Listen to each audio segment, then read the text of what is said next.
Today we're cooking steak from every state in America. Ow.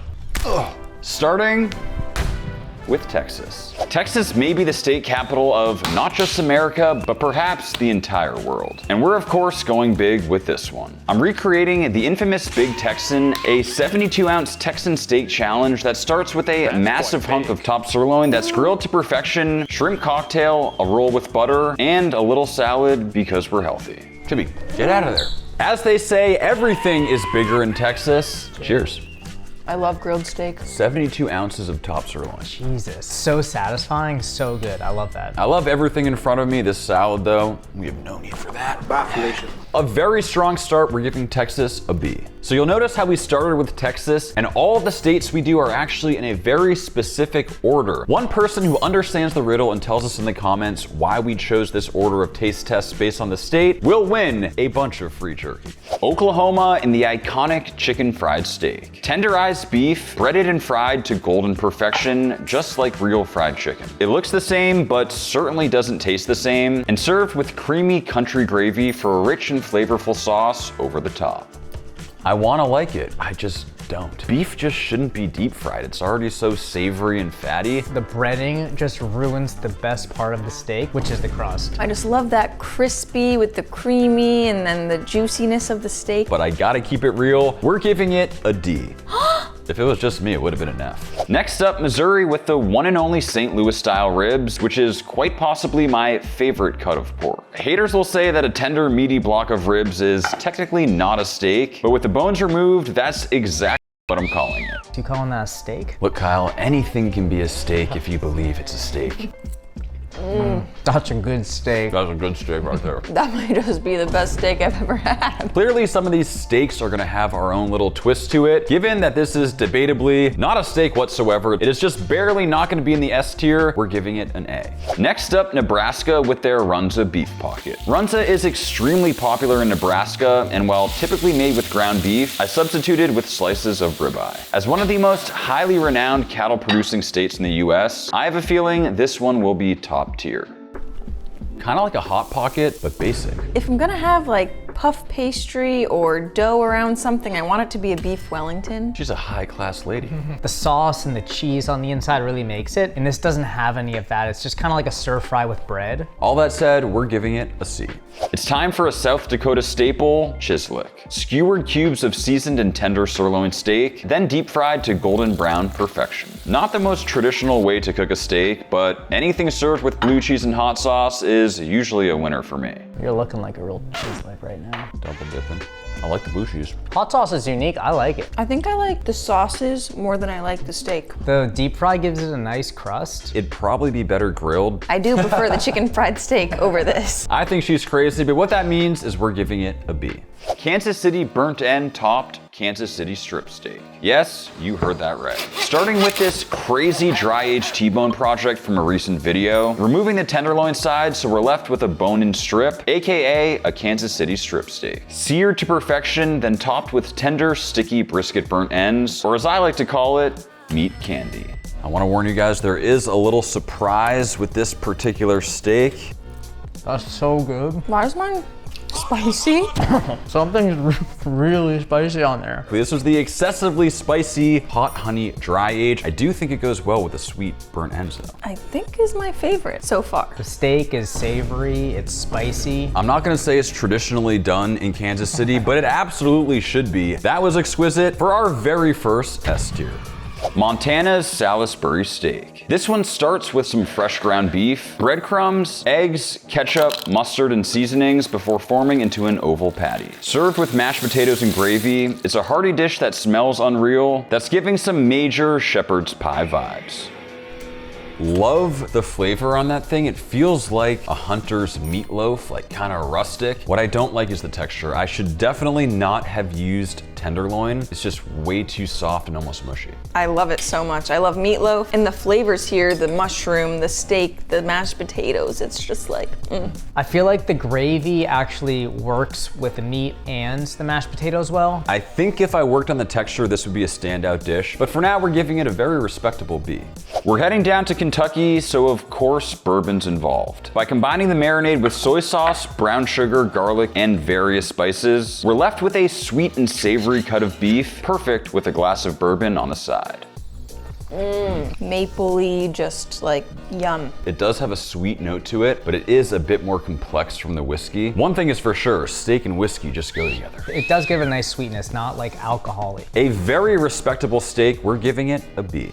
North Dakota tater tot hot dish. While normally ground, we start with a whole bison steak topped with a creamy soup, followed by layers of tater tots and smothered with melted cheese. This one looks like a 2 a.m. abomination I would have happily consumed back in college. I'm seeing some tater tots, and that brings me back to school lunches, and I freaking loved the tater tots. Were you like Napoleon Dynamite and like shove it in your pocket? That's really good. There's a lot going on there.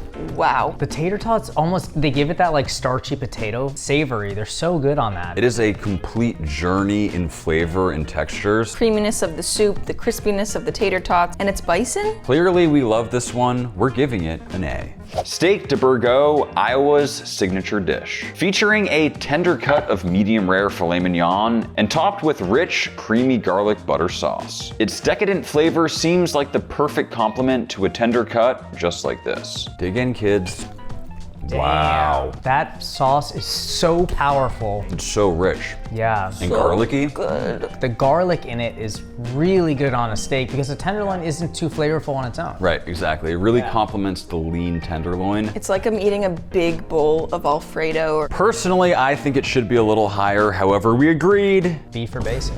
Arkansas and the catfish sandwich. Starting with a beautiful catfish steak. Don't worry, Tibby, this is catfish, not house cat. Just a thick cat, big ol' hoss. With its many lakes and rivers, Arkansas has a strong tradition of southern cooking, and the golden fried catfish is served alongside classic sides like hush puppies and coleslaw. Kyle, what are you doing over there? Beating my meat. A beloved dish at family gatherings across the state. Beast of a sandwich. So good.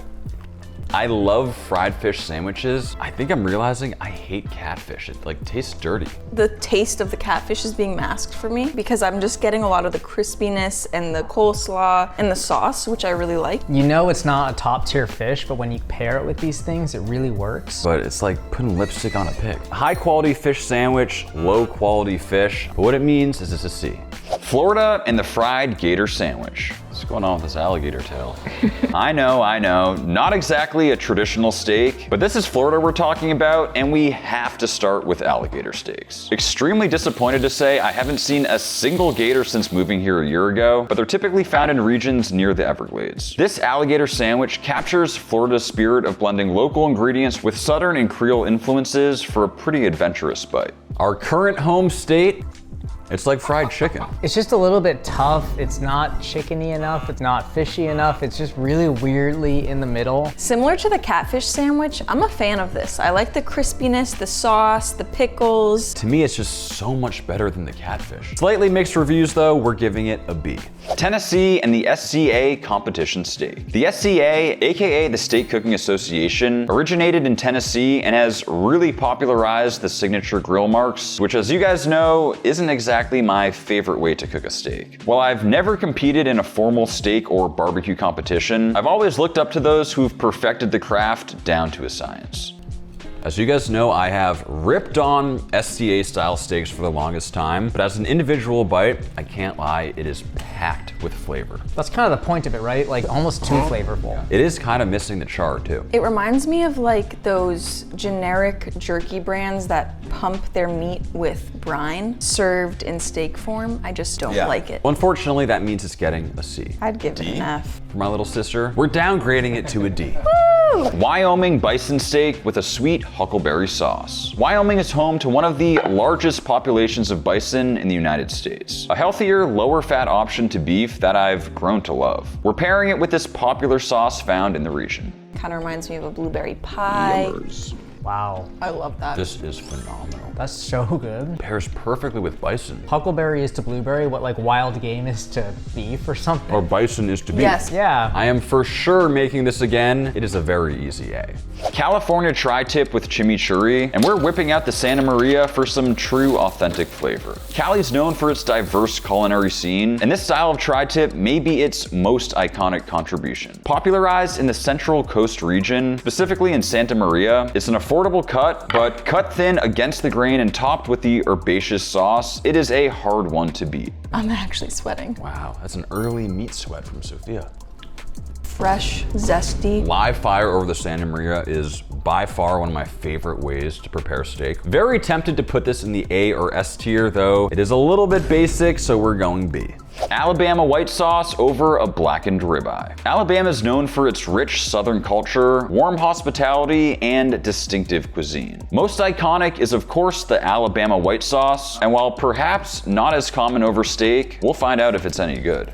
Is there horseradish in there? A little bit. Yeah, I love horseradish. I thought it was gonna be too mayo-y. It's tangy, it's zesty, mixed with that, grilled char flavor. It's really nice. The vinegar cuts down it really well. That is an easy A. Colorado elk steak with mushrooms and of course a craft beer. Known for its stunning mountain ranges and outdoor lifestyle, it's a prime destination for game meats like elk. A favorite among hunters and food enthusiasts in the region, this elk dish is often paired with earthy sides, reflecting the state's rugged natural beauty.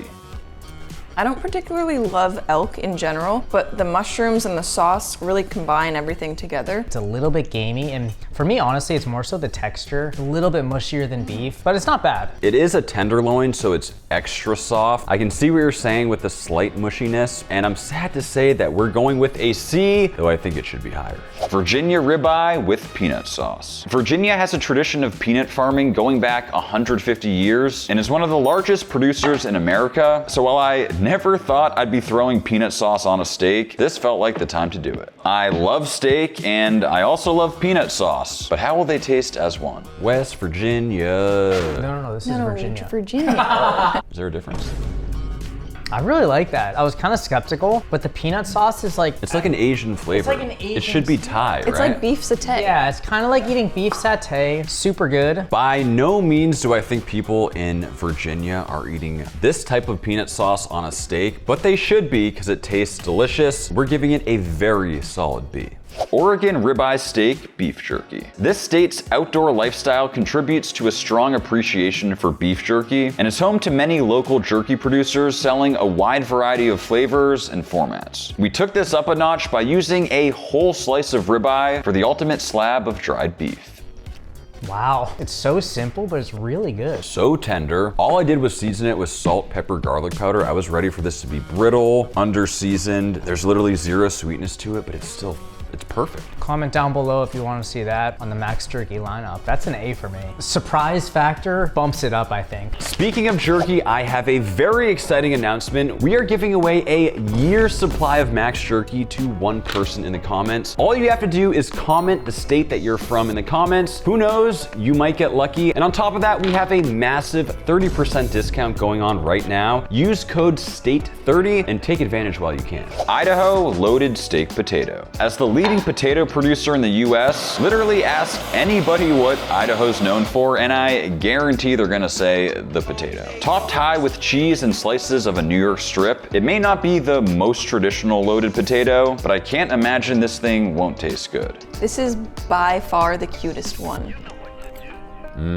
Personally, I absolutely hate baked potatoes. They're just so lacking in flavor, but a loaded potato is a completely different story, and turns out steak just makes them better. I'm kind of torn. I love it, but I also think if it was crispy, it would enhance the potato more. I definitely would prefer bacon bits over the steak. Cuteness factor increases it to a B. We're going with a B. Georgia smoked ribeye with a peach relish. Known as the peach state, Georgia has the ideal climate and soil for growing this sweet fruit. The sauce combines southern flavors with a touch of sophistication, a fresh and tangy contrast to the rich steak. I don't know if it's my favorite, but it definitely works. That's exactly how I feel. The onions and garlic kind of cut down on the sweetness of the peach. The huckleberry was ideal for red meat. This should for sure be pork. We're going with the C. Mississippi filet mignon gumbo. Typically featuring a combination of meats, seafood, and vegetables, and simmered in a flavorful broth, gumbo has a distinctive kick. To be fair, it's usually more like a stew than a steak, but I have a feeling this one has potential. I love that. Turns out I like gumbo. It shouldn't have steak on it though. Yeah, I'm not a fan of the steak, but the gumbo, the smokiness in there, the flavors. Separately, they're both amazing. Together, a little bit weird. And what that means is, unfortunately, it's a D. New Mexico and the steak burrito with green salsa. In New Mexico, the green salsa burrito is a beloved dish that highlights the region's signature hatch green chilies, bringing a distinctive smoky and spicy flavor to the salsa. Filled with tender skirt steak, beans, and cheese, the burrito's smothered in the vibrant green salsa for a perfect taste of the state. A little salsa verde on there. This is gonna be a hot take, but I think burritos are overrated. The key reason, they just don't need rice. We already have the carb from the wrap. It's a good burrito. Salsa verde is good. We're giving it a C. Louisiana ribeye steak po' boy. Originating in New Orleans, the po' boy is a classic example of Louisiana's love for hearty, flavorful comfort food. This sandwich features an entire steak along with some of the more traditional toppings. That is a steak sandwich. Po' boy, po' boy, fresh. One of my favorite parts of po' boy sandwiches is that mayo-y sauce with it's like a little tangy, a little spicy. It's so good. And there's a whole half steak in there. Realistically, we should have sliced it for a better bite. That is a very solid B. North Carolina pulled pork topped ribeye. North Carolina vinegar sauce is a defining element of the steak's extremely popular barbecue tradition, and the sharp, spicy flavor complements slow-smoked pulled pork unlike any other style of sauce. But should it go on top of a ribeye steak? Well, let's find out.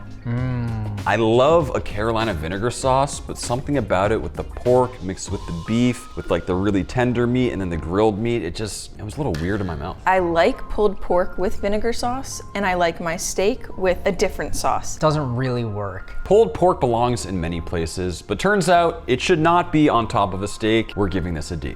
Minnesota and the one and only Juicy Lucy. Ground ribeye steak for ultimate flavor, the Juicy Lucy is an iconic creation that originated in Minneapolis. Cheese is stuffed inside the burger for a secret and likely scorching hot surprise. The crust on a burger from beef you grind at home is just so much better than store-bought, so whether you decide to Juicy Lucy your next burger, I highly recommend trying it yourself.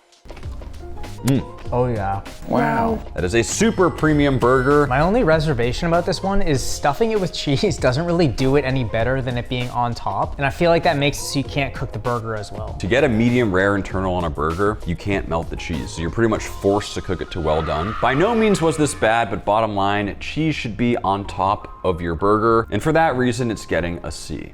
Chicago-style Italian beef. A beloved culinary staple, it features thinly sliced beef, pickled giardiniera, then, for some reason, often dipped in a flavorful broth to ensure it's nice and soggy. I know people absolutely love it, but I'm gonna need some more convincing. Let's give it a dunk. I love these sandwiches. This one has a really distinct flavor, but it's so good. I love roast beef. I love giardiniera. I hate soaking my sandwich in a liquid though. What? I don't want a soggy sandwich. It's not soggy, it's soaked, and it's juicy and squeezy. It's like a soup bowl. Don't you love bread bowls? Separately. No. Can we meet at a B? I could see a B. Utah and a meatloaf topped steak with fry sauce. And we're getting nostalgic with this one. I distinctly remember ordering the meatloaf at Ruth's Diner, which was amazing. And I recently learned that they put fry sauce on everything over there. Does steak really need more meat? Some say no, but I say yes. We're gonna dip it in fry sauce, which apparently is very popular out there in Utah. It does not work to me at all. The meatloaf falls apart because it's so tender because it's like ground beef, but the steak is like slimy. I think what I like about it was the meatloaf, not the steak. I don't like meatloaf. I really don't like fry sauce. Turns out it was no bueno, meaning it's a D.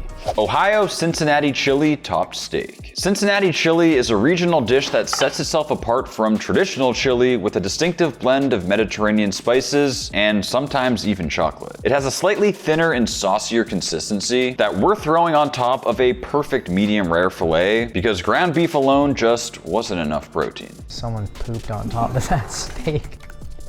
Way better than the meatloaf. I hate to say it, but it actually works pretty well. Because I feel like beef with chili, it kind of makes sense. I really, really like this. Yeah, I'm not gonna go start putting chili on my steak, but if chili happens to find its way on my steak, I will eat it. We're giving it a fairly respectable C. Wisconsin Parmesan crusted steak. Referred to as the dairy state, Wisconsin is renowned for its cheese production. And as you guys know, I've spent way too much money on Parmesan wheels, so you don't need to tell me twice to find a way to use this thing. With the cheese starting to get crispy, I completely engulfed the steak in the cheesy crust, and honestly, I can't believe how well this worked. But whether or not it tastes good is a whole different story. This looks like a beef Wellington right now. Didn't T-Pain once rhyme mansion with Wisconsin? He's one of the true lyrical geniuses of our time. Whoa. Yeah, like such a powerful Parmesan flavor. It's almost like the funkiness from a dry aged steak. That's a good point. But the crust and the cheesiness ties it all together. Not quite an S due to the major inconvenience factor, but a very strong A. Hey, and I'm just glad that we're getting more use out of that parm wheel, Max. We should buy more parm wheels. Should we? Let us know down below. Nevada prime rib. One meal I've yet to try that I've heard incredible things about is the famous Las Vegas 5-star buffet. It's the ultimate surf and turf, reflecting the high-end taste of Las Vegas with top-tier foods from all categories. Prime rib, shrimp cocktail, and washed down with a rich chocolate lava cake. What's not to love? I'm no gambling man, but my money says this one's gonna be epic. Jack Nicholson in The Departed when he's eating all the lobsters on the table. You know John Lennon. Prime rib on its own is amazing. That sauce elevates any steak. It's so good. We need to cut all the richness and the savoriness with this. This is gonna be perfect.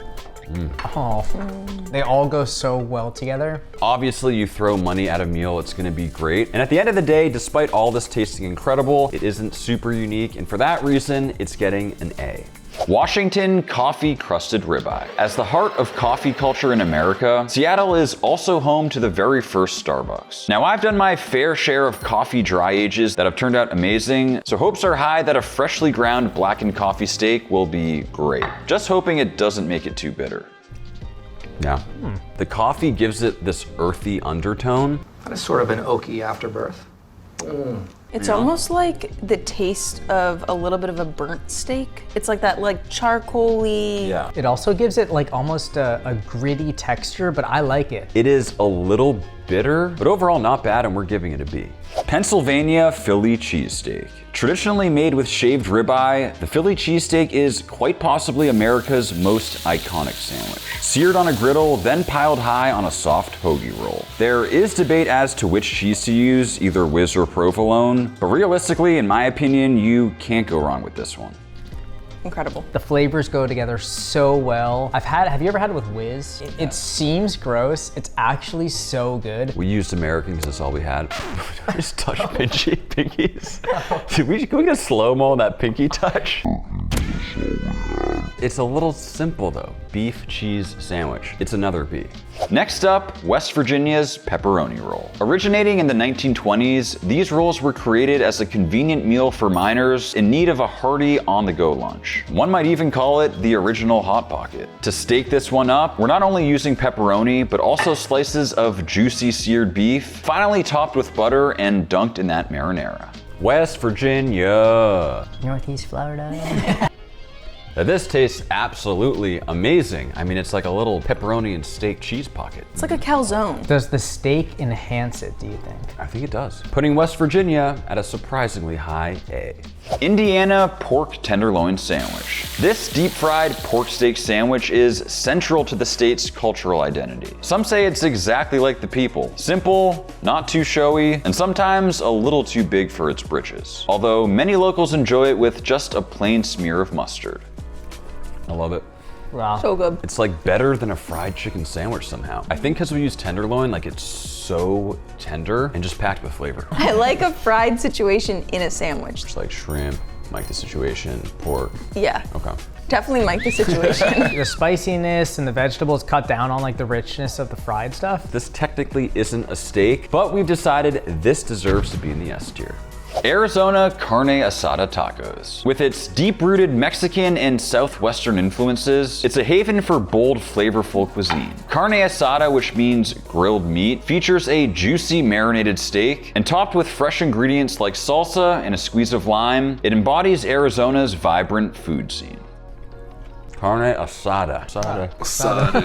It's the perfect bite. There's a lot of citrus in there in like the marinade, which gives it a lot of freshness. It's simple, it's delicious. I love these tacos. Marinated steaks over the grill are so superior. Personally, starting to get very full of steak. I've had meat sweats since like 10 ago. I feel mine starting to come through, but either way, that taco was an A.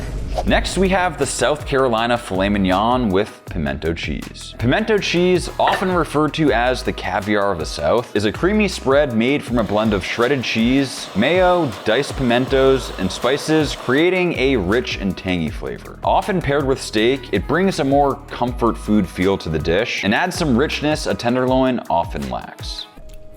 Yes. That's good. I really like that cheesy situation on the top. The pimento pepper is so distinctive. It's almost like smoky-ish, but combined with the cheese on that tender filet, I think that's a top 3 steak that we've had today. I can get behind it. You guys ready for this? I think it's an S tier.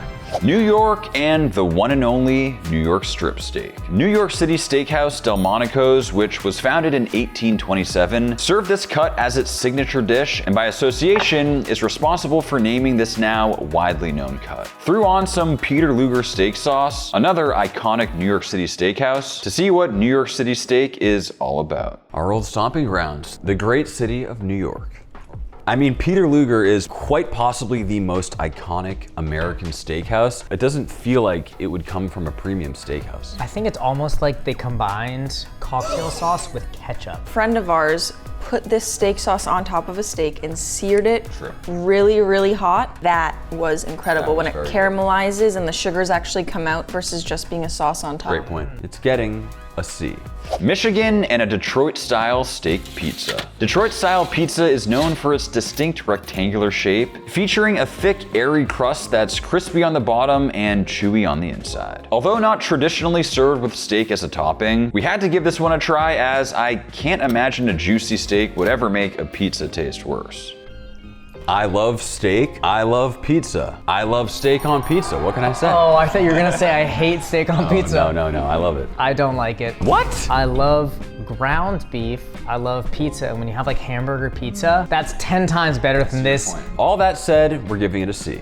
It's time for a vacation down to Hawaii with some teriyaki beef and pineapple skewers. Hawaii's culinary landscape is a vibrant fusion of flavors influenced by its diverse cultural heritage, and teriyaki beef is a beloved dish that exemplifies this blend. Typically marinated, teriyaki beef is grilled to perfection and glazed with a savory sweet sauce made from soy sauce, sugar, and ginger. Pineapple doesn't work on pizza. It doesn't work on steak.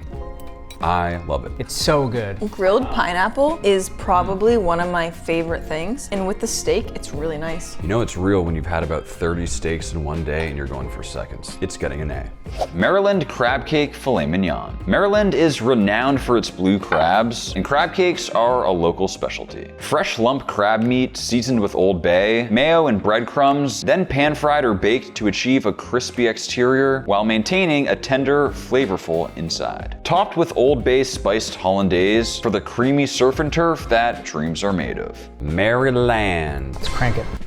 It's like an Eggs Benedict type texture, and it takes away from the steak. Like, they should just be separate. I really like crab cakes, and the hollandaise sauce, that creaminess mixed in, is really nice. I think she's out of her mind, but what it means is we're meeting at a C.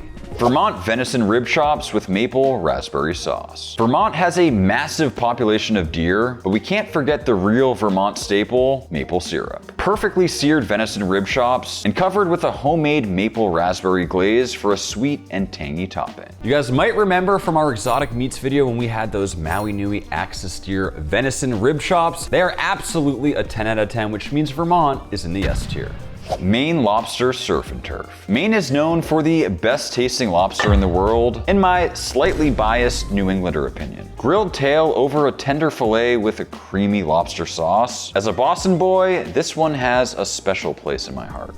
So incredibly amazing. So good. It puts everything else to shame.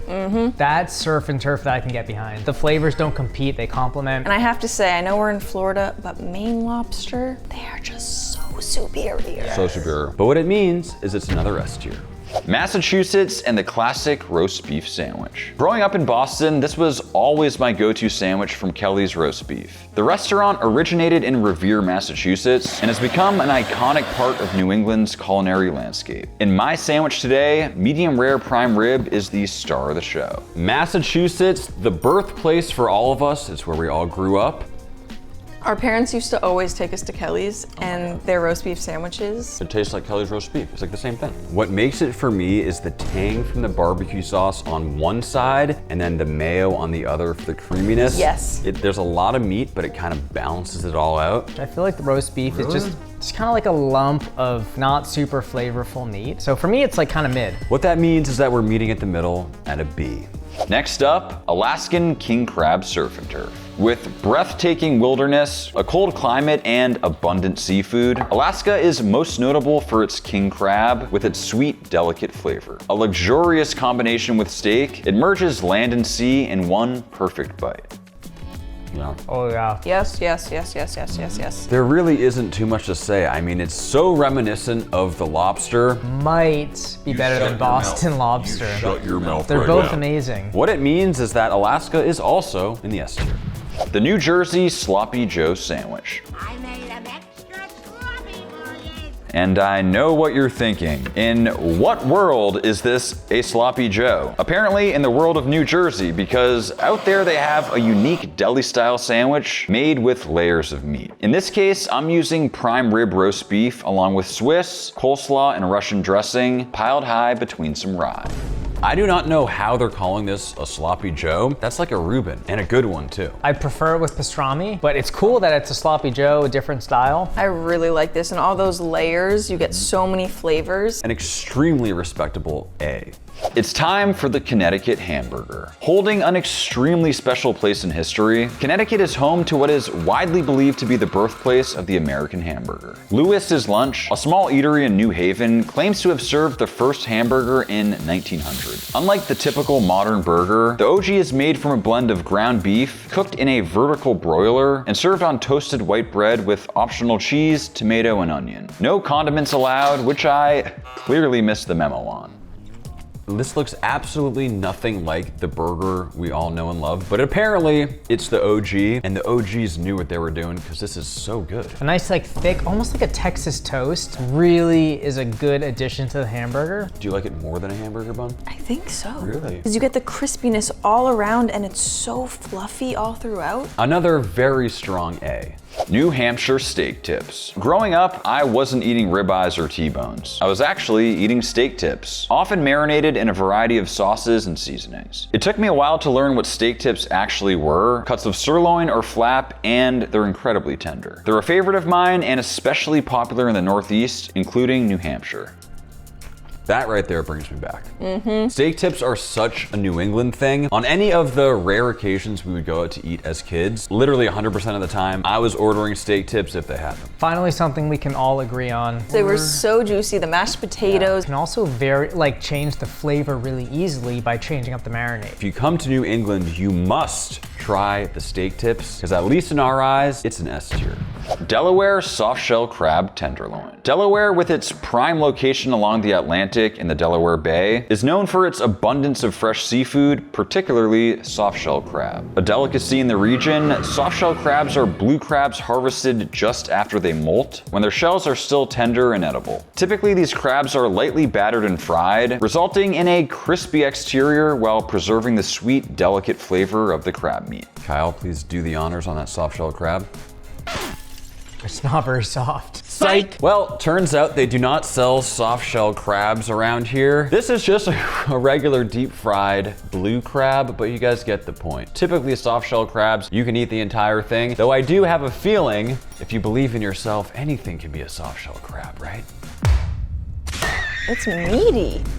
It's It's really good. Good stuff. Realistically, the blue crab meat is like one notch below lobster or Alaskan king crab, but it's still like super succulent and sweet. In its soft shell form, it is hard to beat. Truthfully though, the presentation of that crab is so cool. I love that. I mean, that alone helps to justify an A.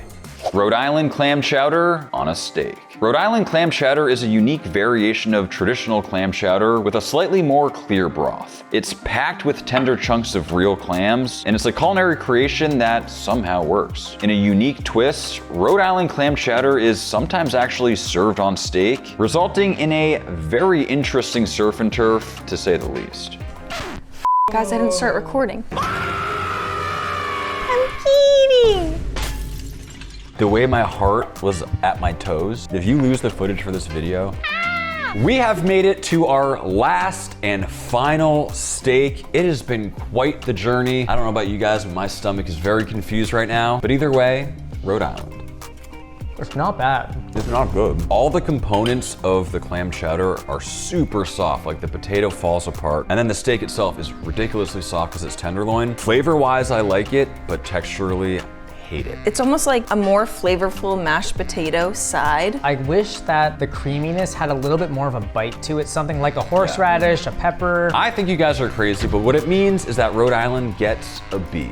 Thank you all so much for watching. Be sure to let us know your state in the comments down below to win a year's worth of free jerky. Also use code STATE30 for 30% off, and we'll see you next time.